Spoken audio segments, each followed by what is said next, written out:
Okay, right? Okay. Okay.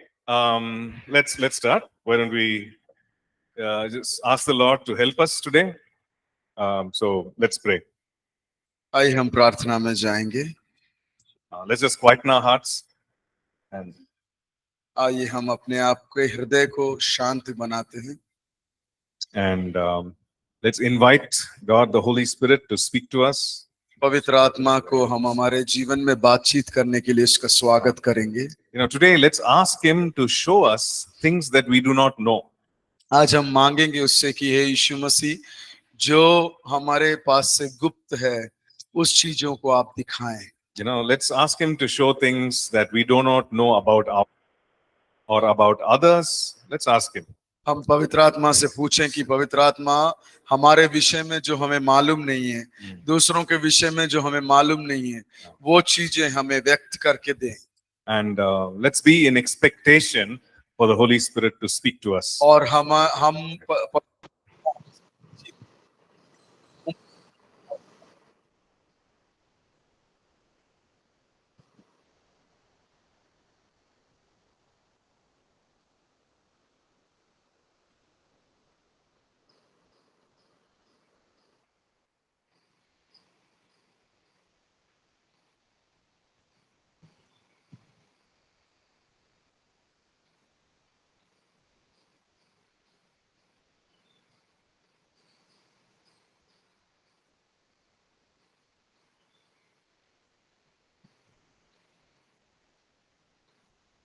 Okay, I just want you to pray for one person, probably the person who is sitting next to you. Pray about that person. मैं ये चाहता हूँ कि आपके बगल में जो बैठा व्यक्ति है उसके लिए आप प्रार्थना। Okay, so you sit where you are. आप जहाँ बैठे हैं वहीं बैठे रहें, But the person who is sitting next to you. और आपके बगल में जो बैठा है, So you understand what I'm saying? आप समझ पाए। Sit next, go near the person or lay hand on. आपको उसके ऊपर हाथ उसके पास जाने की जरूरत, लेकिन आप मन में जो बगल में बैठा हुआ व्यक्ति है उसकी लिए प्रार्थना। And as you're praying, whatever the Lord puts in your heart, that person, you write it down. और जो कुछ आप जब प्रार्थना करेंगे और आपके मन में पवित्र आत्मा उस व्यक्ति के विषय में जो कुछ आपसे बातचीत करेगा वो आप अपने किताब में लिख लें। Okay? Whatever the Lord shows you, you write it down. और जो कुछ आपको पवित्र आत्मा दिखाएगा वो आप लिख लें।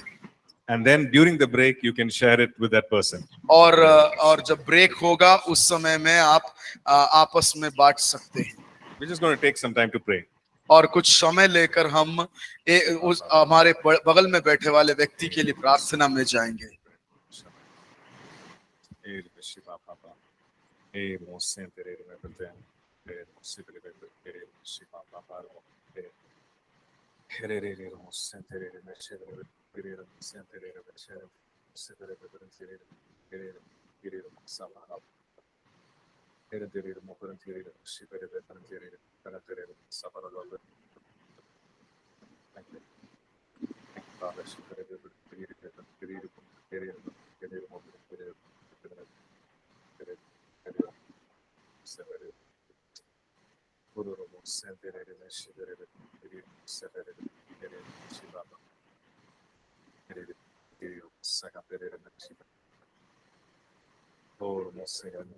So let's be aware of what the Lord is speaking to us and what the Lord is showing us. और हम ये सचेत रहें कि हमसे प्रभु यीशु मसीह क्या बात कर रहा है और हमें क्या दिखा रहा है दर्शन में। And I just want you to make note of it and write it down. और मैं ये चाहता हूँ आप लोगों से कि जब यीशु मसीह आपसे बातचीत करें और आपको कुछ दिखाएं तो वो जरूर आप लिख लें। Hallelujah.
Jesus. Okay, Father, we thank you for this time, Lord. प्रभु परमेश्वर आपको धन्यवाद देते हैं इस समय And के लिए we thank you that you're the Lord who speaks. और हम धन्यवाद देते हैं कि आप हमसे बातचीत करने वाले परमेश्वर हैं। And we thank you for speaking to each one of us. हम धन्यवाद देते हैं कि आपने हम में से हर एक व्यक्ति से बातचीत की है। May we be careful to, Lord, receive what you're saying. हम ध्यान में रहे कि हम आपसे क्या प्राप्त करते हैं And enable us to share it with others as well. और दूसरों के साथ बांटने में भी हमें सहायता दें We commit this class into your mighty hands. और इस समय को इस क्लास को आपके हाथों में देते And हैं when we look into your word, Lord, और हम आपके वचन को जब हम देखते हैं we thank you that your word is alive and powerful. और आपका वचन जीवित और सामर्थी है And your word is sharper than a two-edged sword. और आपका वचन द्विधारी तलवार से भी तेज है And we pray that you would speak to our hearts. और हम प्रार्थना करते हैं कि आप हमारे हृदयों से बातचीत करें Lord, we pray that you would do a deep work in our hearts today.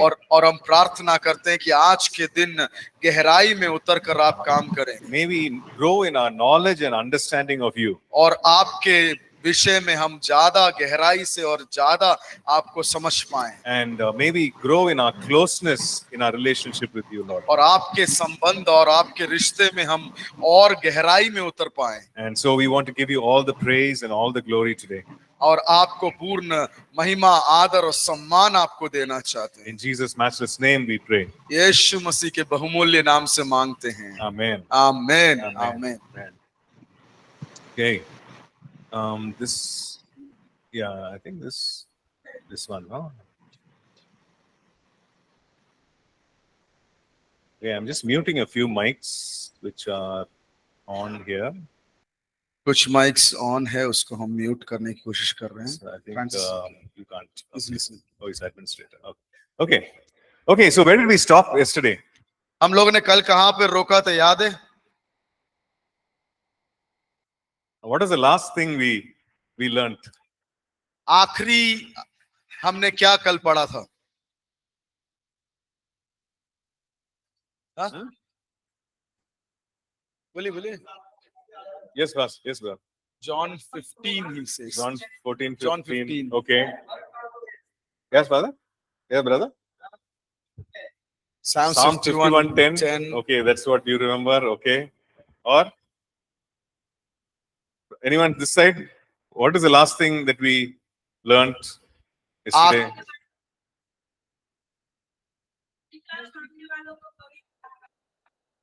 Those who believe he will be given the Holy Spirit. Okay. Those who believe in me, I shall pour out my spirit upon them. That's Okay. Yeah. We also saw that he who believes, the Lord said, he who believes in me will do the works that I do. और हमने ये भी देखा था कि जो कुछ मुझ पर विश्वास करेगा वो मेरे जैसा कार्य करेगा And that is because of the Holy Spirit. और किस कारण से कि वो पवित्र आत्मा की सामर्थ और अगुवाई के द्वारा Right? The same Holy Spirit who was empowering Jesus is the same Holy Spirit who is empowering us today.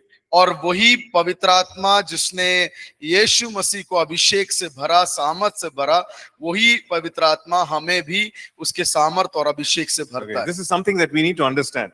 ये बात है कि जो हमें समझने की बहुत And जरूरत this है is something that we should not forget.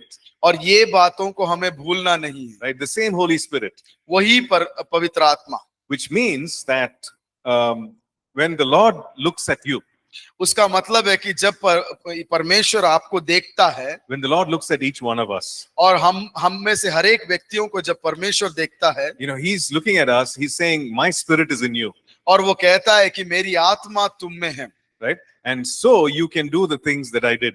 और तब तुम वो कर सकते हो जो मैं करता था Right? He was sinless, वो पाप रहित था right? He was sinless when he walked on the earth. और वो जब इस धरती पर सेवकाई में था तो वो पाप रहित था Now we need to overcome sin. और हमें जो है पाप के ऊपर विजय प्राप्त करना है He has already made us victorious. और पहले से ही हमें विजयी बना के रखा उसने In Christ Jesus, we are victorious. यीशु मसीह में हम विजयी हैं Right? He has already justified us and cleansed us. और उसने हमें निर्मल और पाक बना दिया है But we need to walk every day in that justification, in that consecration. और हमें हर एक दिन वो अलगपन में अलग होकर और वो निर्मलता में चलने की जरूरत Right? है। You may have learnt in the very first week, और हमने पहले हफ्ते में भी यही पढ़ा होगा, we are born again, हम लोग जो है नए जन्म लिए हुए हैं, we are new creation, हम एक नए सृष्टि हैं। right? But the thing is that our mind needs to be renewed. लेकिन बात यह है कि हमारा मन जो है हर समय जो है नया होना चाहिए, It has to be renovated, repaired, और उसकी जो है मरम्मत करने की जरूरत है, and it has to be renewed to the word of God. और परमेश्वर के वचन के द्वारा हमारा मन जो है हर एक समय नया किया जाना चाहिए। So by default, it is renewed to the flesh, it is renewed to the world.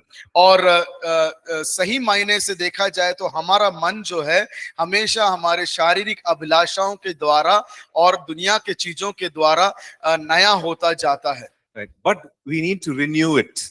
लेकिन हमें उसको अलग तरीके से नया करने की जरूरत है। Our mind needs to be made new, or it has to be aligned to the word of God. और हमारे मन को जो है परमेश्वर के पवित्र वचन के समान लेके आने की जरूरत है। Okay, so it is a daily thing that we need to do. वो जो है हर एक दिन करने वाली एक बात है। Okay, how many of you can ride a bicycle? Cycle. कितने लोग साइकिल चला सकते हैं? Okay, how many of you fell from a bicycle? कितने लोग साइकिल से गिरे हैं? Right? So sometimes when you fall, okay, put your hands down. Thank you. So when you fall down from a bicycle, आप जब cycle से जब गिरते हैं, maybe you lifted the bicycle और आपने साइकिल को उठाया, and you wanted to sit and ride the cycle again. और आपको साइकिल पे वापस बैठकर उसको चला के निकलने की जरूरत पड़ती है। But you noticed something was different. लेकिन आप जब चलाते हैं तो समझ में आता है कुछ तो अलग है। You sat on the cycle आप साइकिल पर बैठ गए and you wanted to go straight, और आप सीधा जाना चाहते हैं, but the cycle is going this side. लेकिन साइकिल जो है एक तरफ जा रहा है। What happened? क्या हुआ? The handlebar got twisted. जो उसका हैंडल होता है वो मुड़ गया है। So what did you do? आपने क्या किया? You got down from the cycle. आप साइकिल से उतरे, You went in front of the cycle. आप साइकिल के आगे जाते हैं, You put your legs there in the wheel in the middle, tyre, और उस टायर के अंदर आप अपना पांव रखते हैं बीच में, and then you twisted the handlebar. और उसके बाद जो हैंडल को है सीधा करते हैं। Yes? How many of you have done this?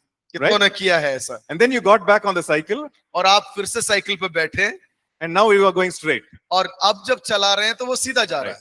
Now we need to twist the handlebar.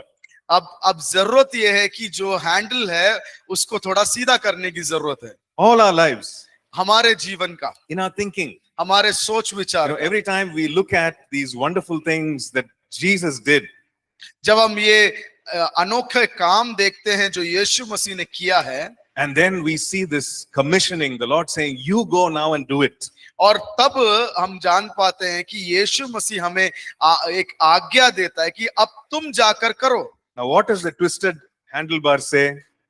और जो हैंडल जिसको सीधा किया था वो क्या कहता है? Not सीधा, it's twisted. Twisted, okay. जो टेढ़ा हैंडल है वो क्या कहता है? I can't do it. मैं नहीं कर सकता, I'm not worthy. और मेरे में कोई योग्यता ही नहीं। Right? That is what it says.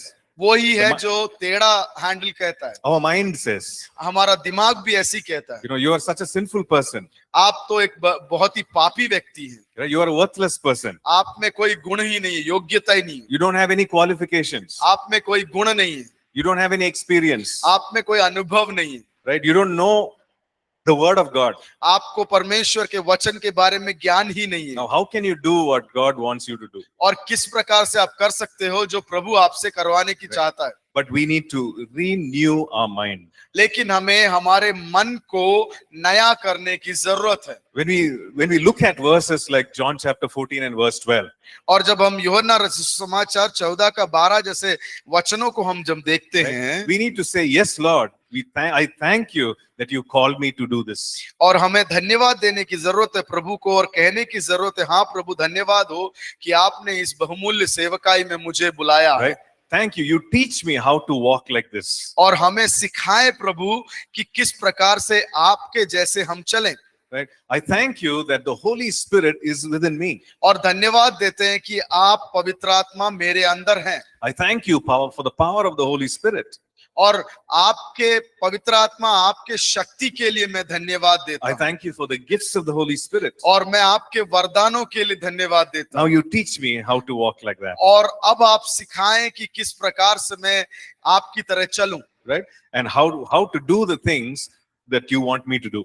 और किस प्रकार से करूं वो चीज जो आप मेरे से चाहते हैं। Okay, so this is something that we need to do, renew our minds every day. और यही चीजें हमें करने की जरूरत है कि हमारे मन को नया बनाने की जरूरत है, Because our minds will pull us back.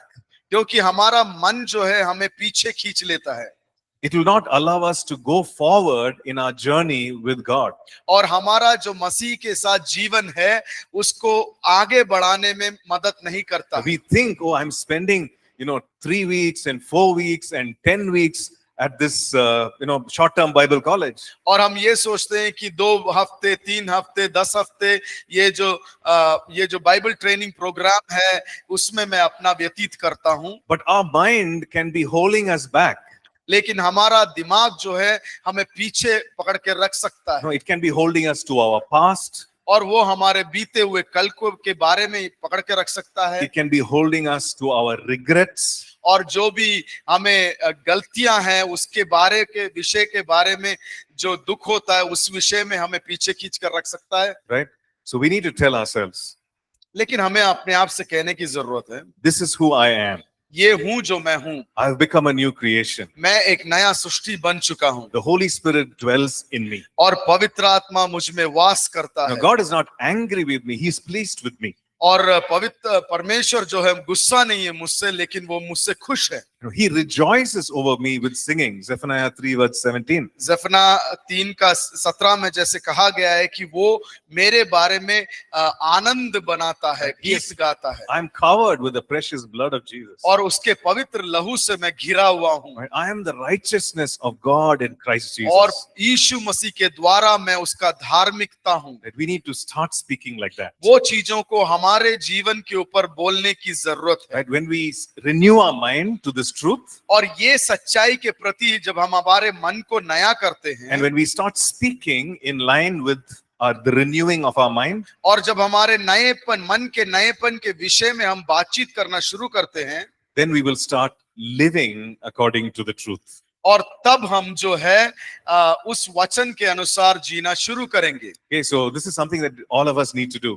और ये कुछ चीजें हैं जो हमें हर एक व्यक्ति को करने की जरूरत है। Okay, so let's look at chapter 5 today. और आज हम 5वें अध्याय को देखेंगे। Right? At the end of chapter 4, we see that the Holy Spirit is involved in the resurrection of the Lord Jesus. और हम देखते हैं कि परमेश्वर के पुनरुत्थान के विषय में, And also just before he was ascended into heaven, the Holy Spirit was involved in the life of Jesus. और वो स्वर्गारोहण करने से पहले जो है पवित्र आत्मा वहां पर था। And so we see right through the ministry of the Lord Jesus, we see the work of the Holy Spirit in and through his life. और उसके सेवकाई के शुरू होने के बाद और पहले भी वो पवित्र आत्मा जो है उसके द्वारा काम करना शुरू कर रहा Right? था। And now we're going to look at the book of Acts. और हम प्रेरितों के काम में अब देखने को जा रहे हैं। And the book of Acts is about ordinary people like you and me. और साधारण व्यक्ति लोग जो मेरे और आपके समान है, उस लोगों के विषय है प्रेरितों का काम। Okay, so in this book, it's not some highly special people, but ordinary people, just like you and I. और प्रेरितों के काम के जो किताब में जो लिखे गए लोगों के विषय में, वो लोग जो है बहुत ही महान लोग नहीं थे, हमारी ही तरह साधारण लोग थे। Right, but the Lord did extraordinary things through these ordinary people. लेकिन परमपिता परमेश्वर ने इन साधारण व्यक्तियों के द्वारा असाधारण कार्यों को करना शुरू किया। And the Lord did extraordinary works because of the Holy Spirit in them. और पवित्र आत्मा उनके अंदर था, इस कारण से परमेश्वर ने इन साधारण व्यक्तियों के अंदर से असाधारण कार्य को करना शुरू किया। Okay, so we're going to go through a lot of verses in the book of Acts. और प्रेरितों के काम के किताब में से बहुत सारे वचन को आज हम देखेंगे। Okay, so we might skip a few verses, but they are there in your notes, so you can refer to them. और कुछ वचन को जो है हम नहीं पढ़ेंगे, लेकिन चिंता ना करें, आपका जो नोट्स आपको दिया है उसमें वो वचन का रेफरेंस दिया हुआ है। Okay, so let's look at Acts chapter 1 and verse 8. आइए हम अपना बाइबल को निकालेंगे, प्रेरितों के काम 1:8। Okay, can somebody read Acts chapter 1 and verse 8? पढ़ेंगे प्रेरितों का काम 1:8, कृपया पढ़ें। परंतु जब पवित्र आत्मा तुम पर आएगा तब तुम सामर्थ पाओगे और यरूशलेम और सारे यहूदिया और सामरिया में और पृथ्वी की छोर तक मेरे गवाह होंगे। Okay, so can you read verse 5 also, brother? 5 भी पढ़ दें। क्योंकि यूहन्ना ने तो पानी में बपतिस्मा दिया है, परंतु थोड़े दिनों के बाद तुम पवित्र आत्मा से बपतिस्मा पाओगे। Okay, so these are the words of the Lord Jesus. ये वचन जो है परमेश्वर यीशु मसीह के वचन है। Okay, and the Lord Jesus is speaking to his disciples. और यीशु मसीह जो है अपने शिष्यों से ये बातें बोल रहा है। Okay, so the question is, was this before the resurrection or after the resurrection? क्या ये पुनरुत्थान के, मृत्यु में से पुनरुत्थान के पहले था या पुनरुत्थान के बाद था? Huh? After the resurrection? Okay. After the resurrection. Okay, everybody is clear, right? So this is after the resurrection. और ये जो है यीशु मसीह के मृत्यु से जी उठने के बाद वाली बात है। And the resurrected Lord Jesus is speaking to his disciples. और यीशु मसीह जो मृत्यु से जयवंत होकर जी उठा है, वो यीशु मसीह अपने शिष्यों से बोल रहा है। And he is giving them a very important commandment. और एक बड़ी ही एक प्रमुख आज्ञा यीशु मसीह दे रहा Right? है। He asked them to wait in Jerusalem. और वो कहता है कि यरूशलेम में तुम इंतजार में रहो। And this is what he said. और ये वो कहता He है, said, John baptized you with water, और कहता है कि पानी से यूहन्ना जो पानी से बपतिस्मा देता था, but you will be baptized in the Holy Spirit not many days from now. और कुछ ही दिनों के बाद, अभी से कुछ ही दिनों में तुम्हें जो है पवित्र आत्मा से बपतिस्मा दिया जाएगा। You know, do you remember who said something like this in the Gospels? और आपको याद है कि किसी व्यक्ति ने किसने ऐसा एक बात बोला था सुसमाचार के किताबों में? You know, in the Gospels, one person said, "You will be baptized with the one will baptize you with Holy Spirit." और सुसमाचार के किताबों में हमने पढ़ा था कि एक व्यक्ति ने ऐसा कहा कि तुम लोग को पवित्र आत्मा से बपतिस्मा दिया जाएगा। John the Baptist, right?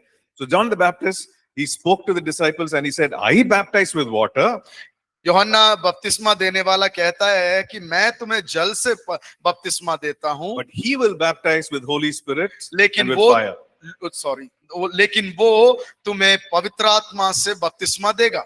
Now here, the Lord Jesus is telling the disciples, और यहाँ पर यीशु मसीह अपने चेलों को बोलता है, he's saying, John baptized you with water, और कहता है कि यूहन्ना ने तो जल से बपतिस्मा दिया, but you will be baptized with the Holy Spirit not many days from now. और वो कहता है कि कुछ ही दिन अब से कुछ ही दिनों बाद तुम्हें पवित्र आत्मा से बपतिस्मा किया जाए। Okay, so what is this baptism of the Holy Spirit?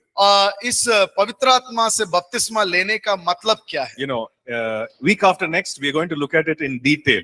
और इस हफ्ते के आगे वाले आने वाले week After next. ओके, अगले हफ्ते के बाद वाले हफ्ते में इस विषय में पवित्र आत्मा में बपतिस्मा का मतलब क्या है, वो थोड़ा और स्पष्ट रूप से देखने वाले हैं। But here we just want to see that the Lord Jesus is talking about an experience that all the disciples are going to have. और यहाँ पर यीशु मसीह वो अनुभव के बारे में शिष्यों से बोल रहा है जो कुछ दिनों के बाद शिष्य लोग अनुभव करेंगे। To be baptized means to immerse completely. और बपतिस्मा का मतलब है कि पूरा डूब जाना। It's a Greek word which means baptizo, immerse completely. और यूनानी शब्द जो इस्तेमाल किया गया बपतिस्मा के बारे में वो है बपतिस्मो।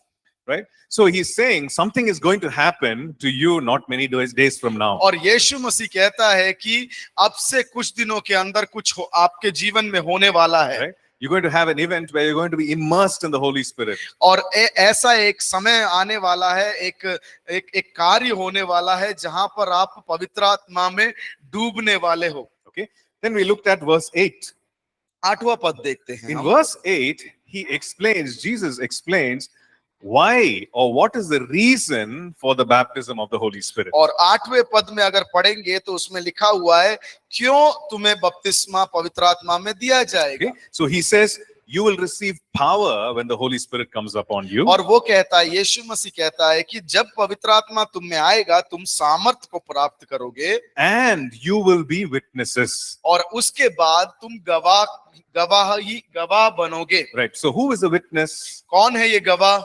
A witness is somebody who sees something and he says, yes, I saw this. और गवाह का मतलब ये है कि कुछ चीजों को देखने वाला व्यक्ति और उसके बाद वो कहता है हाँ मैंने ये चीज को देखा। Right. In a simple way, that's a witness. और साधारण सरल रीति से अगर गवाह के बारे में देखें तो ये है उसका अर्थ। Somebody who experiences something and they say, yes, this is my experience. और कुछ लोग जो कुछ चीजों को अनुभव करते हैं उसके बाद बोलते हैं कि हाँ मैंने ये चीजों को अनुभव किया, वो है गवाह। So the Lord is saying, you will be baptized in the Holy Spirit. और यीशु मसीह बोलता है कि तुम जो हो पवित्र आत्मा में बपतिस्मा होगा। And when the Holy Spirit comes upon you, और जब पवित्र आत्मा तुम में आएगा you'll be filled with power. और आप सामर्थ से भर जाएंगे। And what is that power for? और उस सामर्थ का कार्य क्या है? Power to be witnesses. और गवाह बनने के लिए वो सामर्थ। Okay. And he says, you will be witnesses in Jerusalem, Judea, Samaria, and to the end of the earth. और यीशु मसीह कहता है तुम जब गवाह बनोगे यरूशलेम, समरिया और यूदा और दुनिया के कोने-कोने में तक आप गवाह बनोगे। So he was saying this is going to happen to you. और यीशु कहता है कि ये चीज जो है आपके साथ होने वाला है। Right? Okay, then let's go on to verse 16. और उसके बाद 16वें पद की ओर जाएंगे सेम अध्याय का। Okay. In verse 16, we read about Peter saying some things. यहाँ पर हम जो है पतरुस जो कहता है उसके बारे में हम देखते हैं। Okay, he says, he's talking about something that has happened about the death of the Lord and about Judas. और यहाँ पर जो है पतरस जो है यीशु का मृत्यु के बारे में और जुदस के बारे में बोलता है। And he is referring to a prophecy which was made by the psalmist King David. और भजन संगीता का रचयिता दाऊद राजा के मुंह से जो निकली वाली एक भविष्यवाणी थी उसको वो वहां पर लेकर बोलता है। Right? And he's saying, men and brethren, the Holy Spirit spoke before by the mouth of David concerning Judas. और वो कहता है कि भाइयों यूदस के बारे में दाऊद के द्वारा बोला गया था। Right? So he's saying, he's reminding them. वो उनको याद दिलाता है। Remember we studied in the book of Psalms. He's talking to them and he's reminding them.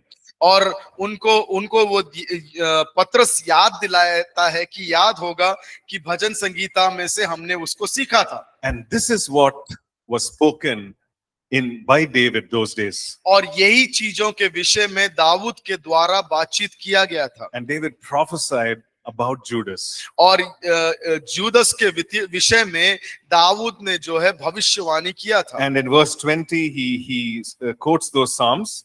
और 20वें पद में भी वो उस भजन संगीता के बारे में कहता है। Right. Verse 20 and it talks about Psalm 69 and so on. और 20 के पद में 59वें अध्याय के भजन संगीता के विषयों में बोलता है। But the important thing is this. लेकिन यहाँ पर जो प्रमुख बात है वो है, So Peter is saying, David was able to prophesy about this day by the Holy Spirit. और वो बोलता है कि दाऊद राजा जो है इस दिन के विषय में उस समय पवित्र आत्मा से भरकर भविष्यवाणी किया। Right? So who gives us the ability to prophesy? और कौन है जो हमें भविष्यवाणी करने का सामर्थ्य देता है? It's the Holy Spirit, right? He is the one who gives us the information, things that we do not know, and He puts it in our heart. और वो ऐसी चीजों को डालता है जो हमें नहीं मालूम है. Right? So, how many of you wrote down some things when just before the class started, we prayed and I asked you to write down. How many of you wrote down anything that the Holy Spirit revealed? और कितने लोग आप में से जब हम class शुरू होने से पहले प्रार्थना का समय आपको दिया था, आपने कुछ देखा या सुना और आपने लिख के रखा? Yeah? Okay, a few hands. Okay, wonderful, right? So, what are you going to do with that? Whatever you've written. और जो लिखा है उसके साथ हम क्या करने वाले हैं? Okay, you will share. Okay. एक दूसरे से बांटने जा रहे हैं. Okay, but this is how I want you to share. और इस तरीके से मैं आपको बताना चाहता हूं कि आप बांटें. Right? You go to the person. आप उस व्यक्ति के पास जाइए. And you say, when I was praying. और ऐसा बोलिए कि जब मैं प्रार्थना कर रहा था, कर रही थी. This is what I felt. ये मुझे लगा, ये मुझे अनुभव हुआ. Right? This is what I saw, or this is what I sensed, or this is what I felt. और ये चीज को मैंने देखा, इस चीज को मैंने अनुभव किया, ये चीज मेरे हृदय में मालूम हुआ. Okay? So don't go and tell them, this is what the Lord is telling you. और ऐसा जाके ना कहें दूसरे व्यक्ति से कि ऐसा प्रभु आपसे कह रहा है. Thus says the Lord. ऐसा यीशु मसीह कहता है. No, don't say that. ऐसा मत कहिएगा. Submit it to them. और उनको उस विषय को उसको उनके हाथ में समर्पित कीजिए. Okay? So suppose you give it to that person. ऐसा ले लें कि आप जब उसको वो चीज दे देते हैं. And maybe somebody gives you those things that they've written. और कुछ लोग आपको देंगे जो उन लोगों ने लिखा है. Now, what are you supposed to do? और आपको क्या करना है जब आपको मिलता है? You say thank you. आप धन्यवाद बोलें. You read through it. और आप उसमें से पढ़ें. And you pray about it. और उस जो लिखा हुआ विषय के विषय में प्रार्थना करें. Okay? Just ask the Lord for more understanding. और परमेश्वर से ये पूछें कि मुझे इस विषय में और ज्यादा समझ दे. Like some of these things might witness immediately to your heart. कभी-कभी जो लिखे हुए परमेश्वर के द्वारा बोले हुए या लिखे हुए चीज जो हम लिखे हैं और बांटते हैं, वो तुरंत वो समझ में आ जाए. Okay? Or it might convict your heart, witness to your heart. और वो हमारे हृदय के साथ तुरंत गवाही दे दे. But even if not, अगर ऐसा ना हुआ तो भी you just pray about it. आप सिर्फ उस विषय के बारे में प्रार्थना करें. Okay? So we need to do those two things. और हमें वो दो चीज करने की जरूरत है. Okay, right. Let's move on to Acts chapter 2. हम प्रेरितों के काम दूसरे अध्याय में की ओर बढ़ेंगे. And verses 1 to 4. और 1 से लेकर 4 तक. Okay, can somebody read please? पढ़िएगा. जब पिन्तेकुस्त का दिन आया, पिन्तेकुस्त का दिन आया तो वे सब एक जगह इकट्ठे थे. एकाएक आकाश से बड़ी आंधी की सी सनसनाहट का शब्द हुआ और उससे सारा घर जहां वे बैठे थे गूंज गया और उन्हें आग की सी जीभें झपटती हुई दिखाई दी और उनमें से हर एक पर आ ठहरी. वे सब पवित्र आत्मा से भर गए और जिस प्रकार आत्मा ने उन्हें बोलने की सामर्थ्य दी, वे अन्य भाषा में बोलने लगे. Okay, so they were all sitting there. They were all in one place. It says. इसमें लिखा हुआ है कि वो सब एक जगह पर एकत्रित हुए थे. And it was most likely a closed hall or a closed room. और ऐसा भी था कि वो जहां पर बैठे थे वो एक बंद कमरा था. Right? And the Bible says that there was a sound like a rushing wind. और बाइबल कहता है कि वहां पर एक बहुत तेज चलने वाली हवा का आवाज आया. And it filled the entire house, entire building. और वो पूरे कमरे को भर गया.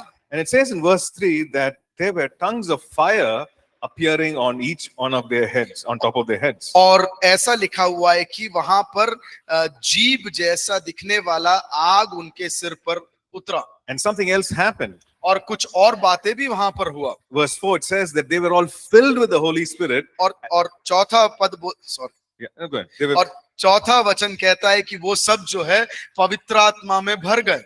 And they began to speak.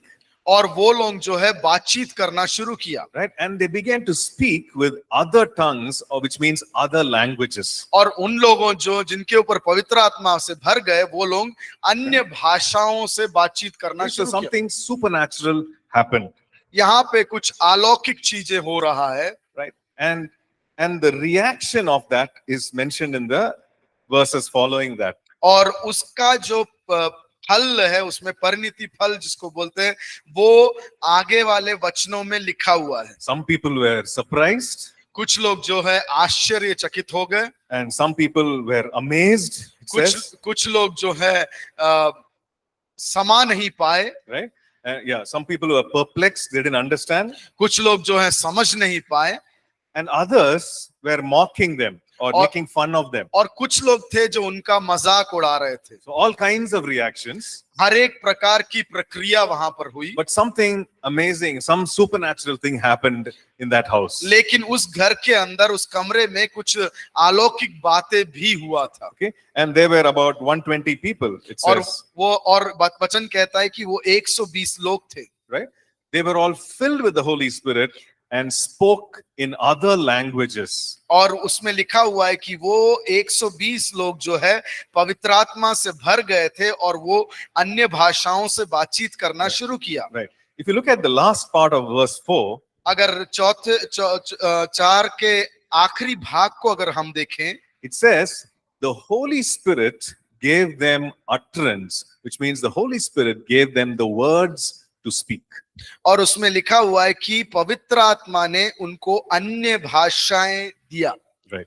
So they spoke in other languages, उनने अन्य भाषाओं में बातचीत किया, but the Holy Spirit gave them the words to speak. लेकिन पवित्र आत्मा ने उनको क्या शब्द में बात करना है वो दिया। Right. Now I can speak English. उदाहरण ले कि मैं इंग्लिश में बात कर सकता हूँ, I can also speak in Tamil, मैं तमिल में भी बात कर सकता because हूँ, that's my mother tongue. वो मेरी मातृभाषा है। And I can manage a little bit of Hindi, और कुछ दायरे तक मैं हिंदी में भी बात कर but सकता I हूँ, can't speak Oriya. लेकिन मैं ओडिया नहीं बात कर सकता। Right? Now suppose I started speaking to you in Oriya. और ऐसा उदाहरण ले कि मैं आपसे ओडिया में बात करना शुरू कर दिया, If I started teaching in Oriya, और मैं आपको ओडिया में सिखाना शुरू कर दिया, you'll be amazed. आप लोग जो है बौखला जाएंगे। That is what happened here. वही हुआ यहाँ पर, They were amazed. वो लोग जो है बौखला गए थे। They thought this is something amazing, वो लोग ये बोल रहे थे कि ये तो कुछ विचित्र है, because they knew that these people did not know this language. क्योंकि उनको मालूम था कि ये जो लोग जो इस भाषा में बात कर रहे हैं इनको ये भाषा नहीं मालूम, But they were speaking that language, लेकिन ना जानते हुए भी ये लोग जो है ये भाषा में बात कर रहे हैं, and it was by the power of the Holy और Spirit. ये जो है पवित्र आत्मा के सामर्थ्य में था। Because it very clearly says the Holy Spirit only gave them the words. और ये स्पष्ट रूप से लिखा हुआ है कि पवित्र आत्मा ने इनको ये अन्य भाषाओं को वरदान दिया। Right. But sometimes some of these people were also making fun. लेकिन कुछ लोग ऐसे थे उस सुनने वाले लोगों के बीच में जो इनका मजाक उड़ा रहे थे, You know, they were mocking them. वो लोग उनका मजाक उड़ा रहे थे। And why did they do that? लेकिन उन लोगों ने किया तो क्यों किया? Because some of the words that they were speaking was like gibberish. They did not understand. क्योंकि कुछ पद जो शब्द जो वो बोल रहे थे वो जो है समझ के बाहर था, It was not the language of the people who had gathered there. क्योंकि वहां पर जितने लोग एकत्रित हुए थे ये 120 के अलावा जो इनको सुन रहे थे उनकी भाषा के अलग से भाषा भी बोल रहे थे। Right. There were other people from other areas like Mesopotamia and Judea, and all these places are mentioned here. और मेसोपोटामिया, जूडिया ऐसे करके कई नाम देश के नाम दिए हैं जहां के लोग यहाँ पर थे। So it was none of those languages. वो जो बताए हुए भाषा थे वो कोई भाषा नहीं, अलग सी भाषा। Right. So it seemed like gibberish. It seemed like something that did not make sense. और उनको ऐसा लगा कि एक विचित्र भाषा है, And so they were making fun of it. इस कारणवश वो लोग जो है उनका मजाक उड़ा रहे थे। Like, what are they speaking? ये लोग क्या बोल रहे हैं? Right? They thought they were drunk. उन लोगों ने ऐसा भी सोचना शुरू किया ये लोग जो है इनको चढ़ गई होगी। They're saying these people are drunk. वो लोग जो है पी के चढ़ गया। right? So all these kinds of reactions. और ये सब चीज, ये जो है सोच विचार जो है ये लोग ने समझना शुरू किया। Right? And it was because of the outpouring of the Holy Spirit. और ये सब जो बातें हुआ था ये पवित्र आत्मा के सामर्थ्य में हुआ था। Okay? Okay. Let's look at one more verse. एक और वचन को हम देखेंगे। Okay, we are going to look at Acts chapter 2 and verse 33. प्रेरितों का काम 2 का 33 को हम देखेंगे। Okay, verse 33. Someone can 33. read. 33 पढ़िएगा। इस प्रकार परमेश्वर के दाहिने हाथ से सर्वोच्च पद पाकर और पिता से वह पवित्र आत्मा प्राप्त करके जिसकी प्रतिज्ञा की गई थी उसने यह उंडेल दिया है जो तुम देखते और सुनते हो। Okay. So the question to us is, who's speaking these words? Who is speaking verse 33? और सवाल ये हमारे प्रति है कि ये वचन जो है कौन बोल रहा है?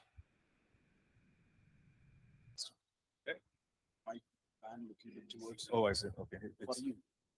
No, I'm fine. Okay. So who's speaking these words? और आप जब ये पढ़ते हैं तो कौन ये बात बोल रहा है? Yeah. Okay. Peter is speaking these words, right? पत्रस जो है ये वचन बोल रहा है। To whom is he saying these words? और ये किन लोगों से बोल रहा है? See, all these people who had gathered there, और जो कोई व्यक्ति वहां पर इकट्ठा हो गए थे who had come to Jerusalem for the feast.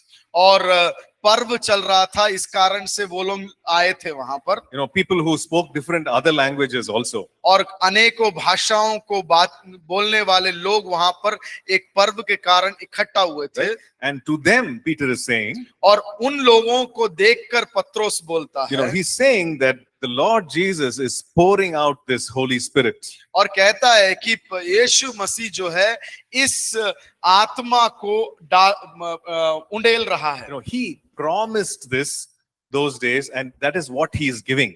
और ये विषय में यीशु मसीह ने पहले से प्रतिज्ञा किया था, बोला था इस विषय में और वादा किया था और अब ये कर रहा है। Right? And let's read verses 38 and 39. 38 और 39 भी पढ़ेंगे, पढ़िएगा। 38, 39 2 का। पतरस ने उनसे कहा, मन फिराओ और तुम में से हर एक अपने अपने पापों की क्षमा के लिए यीशु मसीह के नाम से बपतिस्मा ले, तो तुम पवित्र आत्मा का दान पाओगे, क्योंकि यह प्रतिज्ञा तुम और तुम्हारी संतानों और उन सब दूर दूर के लोगों के लिए भी है जिनको प्रभु हमारा परमेश्वर अपने पास बुलाएगा। Okay. So Peter is saying, you know, he's giving an answer to a question. और ये जो लोगों ने सवाल किया था उसका एक जवाब के रीति से पतरस उनको कहता है। Okay. Having heard Peter, they are saying, what should we do? और पतरस को सुनने के बाद लोग पूछते हैं कि हम करें तो क्या करें। So Peter is explaining to them. इसीलिए पतरस उनको एक समझाने की कोशिश कर रहा है। He says, repent and be baptized. और वो कहता है कि अपना मन फिराओ और बपतिस्मा लो। Saying, baptized in the name of Jesus. और वो कहता है कि यीशु मसीह के नाम से तुम बपतिस्मा लो। And you will receive remission of sins. और तुम्हें पाप से मुक्ति मिलेगा। And you will also receive the gift of the Holy Spirit. और उसके साथ साथ जो है तुम्हें पवित्र आत्मा का वरदान भी दिया जाएगा। Right? He's saying the Holy Spirit will come upon you or be in you. और वो कहता है, पतरस कहता है कि पवित्र आत्मा जो है तुम में आ जाएगा। In verse 39, he explains to all whom this whole gift of the Holy Spirit is given. और 39वें पद में देखते हैं कि पतरस बताता है कि किन किन लोगों के ऊपर ये पवित्र आत्मा का दान दिया जाएगा। Okay. He's saying this promise is to you. और वो कहता है कि ये जो वाचा है, ये जो वादा है तुम्हारे प्रति है, to your children, तुम्हारे आने वाले संतानों के and ऊपर, to all the people who are not here, who are far away, all the people whom the Lord will call. और हर एक व्यक्ति जो यहाँ पर उपस्थित अभी नहीं है और जिनको परमेश्वर बुलाएगा भविष्य में, उनको भी। Because sometimes people will ask, क्योंकि लोग कभी कभी पूछेंगे, you know, this promise of the Holy Spirit, this experience of the Holy Spirit is only for those disciples. और कुछ बोलेंगे कि ये जो वादा था यीशु मसीह ने किया, वो सिर्फ शिष्यों के लिए था। Right? It was only for that time and it was only for that place. और कुछ लोग आपसे वो सवाल करेंगे कि वो उस समय के लिए, उस जगह के लिए था, But Peter is explaining. लेकिन पतरस यहाँ पर व्यक्त रूप से बताता He's है, saying this is to you and to your children वो बोलता है कि ये तुम्हारे लिए और तुम्हारे संतानों के लिए and to everyone else who are not here, who are far away, whom our Lord Jesus will call. और हर एक व्यक्ति जो दूर दराज देशों में है, जिनको यीशु मसीह अपनी ओर बुलाएगा। Which means to all of us. उसका मतलब है हम में से हर एक व्यक्ति। Like we were not there, हम लोग उस समय उधर वहां नहीं थे, but we are the people who are called by Jesus. लेकिन हम वो व्यक्ति, वो लोग हैं जिन्हें यीशु मसीह ने बुलाया है। Right? So the promise of the Father is for us also. और परमेश्वर का जो वादा था वो हमारे लिए भी है। But what is the one condition to receive the promise of the Holy Spirit? और क्या है जो एक योग्यता है कि ये वादे को प्राप्त करने के लिए? That is to repent and receive Jesus. और वो है मन फिराना और यीशु मसीह को स्वीकार करना। Repent and receive the remission of sins, forgiveness. और मन फिराना और पाप से मुक्ति प्राप्त करना, That is the only qualification, वही एक गुण है। right? And the promise of this Holy Spirit is for each one of us. और वही एक योग्यता है, और वो पवित्र आत्मा का जो वादा है वो हमारे हर एक व्यक्ति के लिए है। So, sometimes we have these questions. कभी कभी हमारे दिमाग में ये सवाल आते हैं, I'm not holy enough for the Holy Spirit to come and be in me. और मैं उतना पवित्र नहीं हूं ताकि पवित्र आत्मा मुझ में आकर वास कर सके। Okay, anybody had those questions? क्या किसी के अंदर ऐसा एक सवाल है? I'm not holy enough for the Holy Spirit to come and speak to me or to be in me. मैं उतना पवित्र नहीं हूं जिसके कारण पवित्र आत्मा मेरे अंदर आके वास कर Right? सके। I need to become even more holy, मुझे और अधिक पवित्र होने की जरूरत है, and only then I will receive the gift of the Holy Spirit. और तभी मैं पवित्र आत्मा का अभिषेक को प्राप्त करूंगा। I need to do more things. और मुझे और कार्य करने की जरूरत है, I need to memorize more Bible verses. और मुझे ज्यादा से ज्यादा परमेश्वर के वचन को याद करना है, पढ़ना है। I need to get up early in the morning and pray. और मुझे भोर होने के पहले उठना है और प्रार्थना करना है। No, praying and reading the Bible is good, प्रार्थना करना और परमेश्वर का वचन पढ़ना अच्छा है, and this we need to do. और वो हमें करने की भी जरूरत है। But for the gift of the Holy Spirit, there is only one qualification. लेकिन पवित्र आत्मा को प्राप्त करने के लिए एक ही योग्यता है, That is repentance वो है मन फिराना and receive the Holy Spirit. और पवित्र आत्मा को स्वीकार करना। Okay, that is the only thing. वही एक योग्यता है। Not all these, man-made requirements. और ये मनुष्यों के द्वारा बनाया हुआ योग्यता नहीं। Okay, so this is scripture. ये है वचन जो बोलता है। So if we have been thinking, we need to change our thinking. और अगर हम ऐसा सोच रहे थे पहले से, तो हमारे सोच विचार को थोड़ा बदलने की जरूरत है। Right? Amen. Amen. Right, let's look at one more verse. एक और वचन को हम Okay, we देखेंगे, are going to Acts chapter 4 now. और प्रेरितों का काम 4 में चलते हैं। And this is again Peter who's speaking to the people. और यहाँ पर पतरस एक और बार लोगों से बातचीत करता है। So when we come back after the break, we are going to look at Acts chapter 4 and verse 8. और हम जब वापस आएंगे, प्रेरितों का काम 4 का 8 को हम देखेंगे। Okay. Let's take a break and come back at 3:05. आइए हम ब्रेक लेंगे और 3:05 में आ जाएंगे। 2 मिनट पहले आने वाला व्यक्ति